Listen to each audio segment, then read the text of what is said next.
ये कहानी है सुभद्रा की। सुभद्रा गांव में रहती है और उसका बेटा अखिल शहर में। वो वहां एक मल्टीनेशनल कंपनी में जॉब करता है। सुभद्रा का बेटा अखिल अचानक से शहर से उससे मिलने गांव आया था। बेटे को देखकर वो बहुत खुश हुई और फिर से वही शिकायतें उसकी शुरू हो गई जो हर माँ की होती हैं। कैसी शक्ल बनाकर रखी है तूने, कितना दुबला हो गया रे तू। अरे खाना पीना ठीक से खाता नहीं है क्या?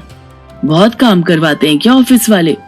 अरे माँ कहाँ दुबला हुआ हूँ, वैसा ही तो हूँ। पता नहीं यार माँ की आँख ऐसी क्यों होती है, उसे अपना बच्चा दुबला ही दिखता है।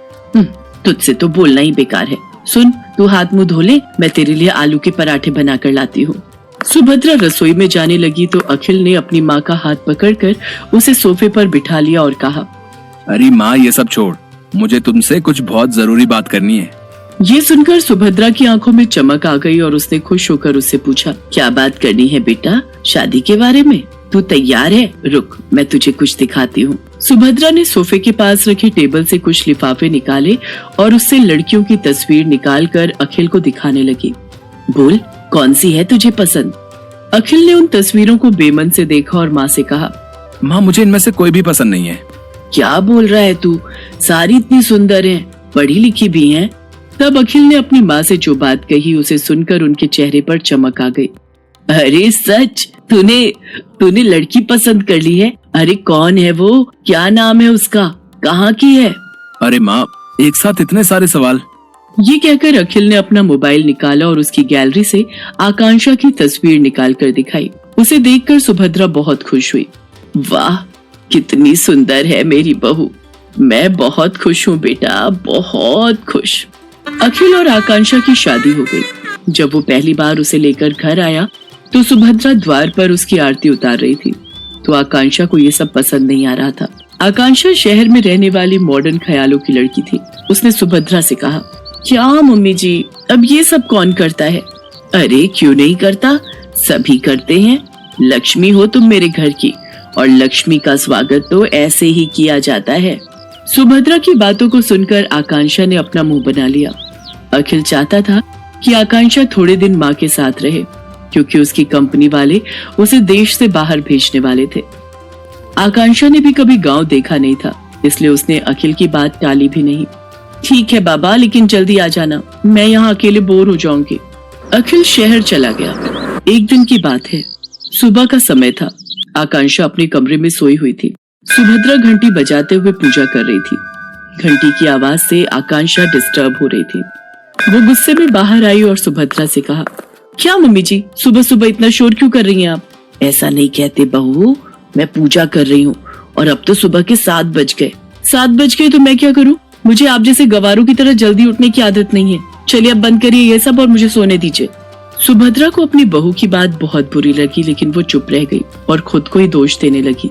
मेरी ही गलती है। अरे वो शहर की है, वहाँ लोग देर से सोते हैं, देर से जागते हैं। मुझे इस बात का ख्याल रखना चाहिए। आकांक्षा ज्यादातर समय या सोकर बिताती या अपने दोस्तों से बात करके। वो सुभद्रा की कोई मदद नहीं करती। एक दिन वो फोन पर बातें कर रही थी और सुभद्रा अपने बैल को चारा दे रही थी, तो अचानक उसका बैल जोर से रंभाने लगा। अरे क्या हो गया, क्यों गुस्सा कर रहा है तू? मैं आ तो गई खाना देने। हाँ ठीक है, मैंने आज थोड़ी देर कर दी। अरे क्या करती, मेरे घुटनों में जोरों का दर्द जो था। बूढ़ी हो गई हूँ ना मैं। उधर फोन पर बातें करती आकांक्षा की दोस्त ने बैल के रंभाने की आवाज सुनी तो उसने कहा, अरे क्या बात है आकांक्षा, तबेले में है क्या तू?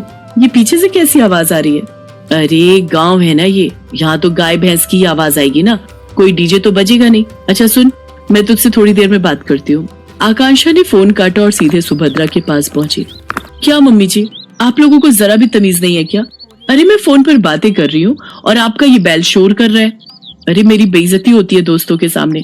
आपको बड़ा मजा आता है ना मुझे तंग करने में। ये तुम कैसी बातें कर रही हो बहू? मैं भला तुम्हें क्यों तंग करूंगी? और जहाँ तक बात रही इसके रंभाने की, तो इसे भूख लगी थी। अब ये बेचारा हमारी तरह खाना तो मांग नहीं सकता, जानवर है ना। ये जानवर है, आप तो नहीं। कान खोलकर सुन लीजिए, जब मैं अपने दोस्तों से बात करूं तो इसे बाहर ले जाइए, नहीं तो मैं ये घर छोड़कर चली जाऊंगी। अरे नरक बना दिया है मेरा जीवन आप लोगों ने। सुप्रिया फिर से खामोश रह गई। एक दिन जब वो गोबर से घर का आंगन लीप रही थी तो आकांक्षा फिर से नाक बंद करके तमतमाती हुई बाहर आई और गुस्से में सुप्रिया से कहा, क्या है मम्मी जी, ये क्या है? पूरे घर में आपने बदबू फैला दी है। बहू, गोबर है ये, पता है कितना पवित्र होता है, घर में कीटाणुओं को प्रवेश नहीं करने देता ये। अरे क्यों मेरे पीछे पड़ी हैं आप? नहीं चाहिए मुझे अपने घर में गोबर वोबर, जब मैं चली जाऊंगी तो करते रहना ये सब। बिल्कुल गवारों के बीच में छोड़कर गया ये अखिल। कंपनी वालों ने 2 महीने की ट्रेनिंग और बढ़ा दी उसकी। 2 महीने इस गांव को और झेलना पड़ेगा मुझे। सुप्रिया आकांक्षा की किसी बात का बुरा नहीं मानती, वो उसे बहुत प्यार करती थी। एक दिन की बात है, सुप्रिया ने आकांक्षा से कहा, बहू, आज कुछ लोग तुम्हें देखने के लिए आ रहे हैं। वो क्या है ना कि ये लोग शादी में नहीं आ पाए थे मुझे देखने। अरे मैं क्या कोई नुमाइश की चीज हूँ जो मुझे देखने आ रहे हैं? सुनिए, उन लोगों को मना कर दीजिए, मुझे किसी से नहीं मिलना।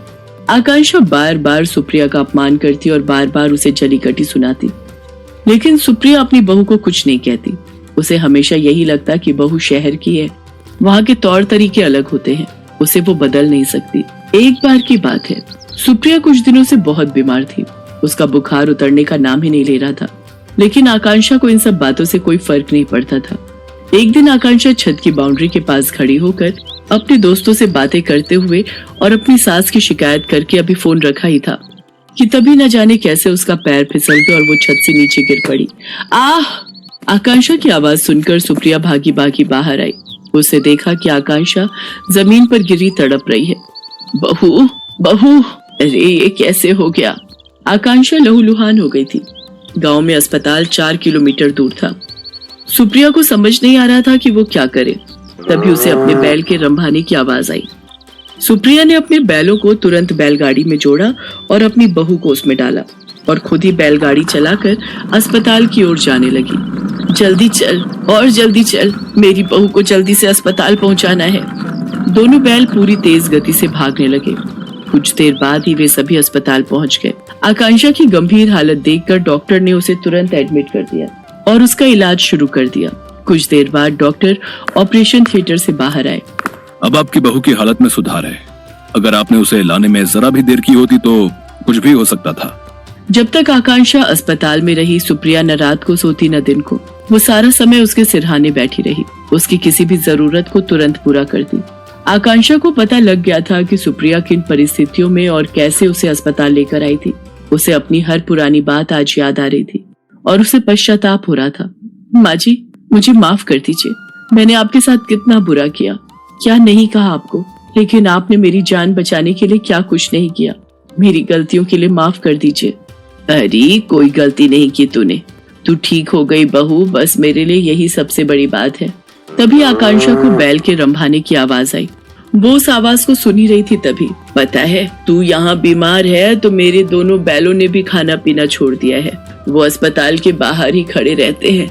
सच कहूँ तो वो ना होते तो पता नहीं मैं तुम्हें कैसे अस्पताल लेकर आती।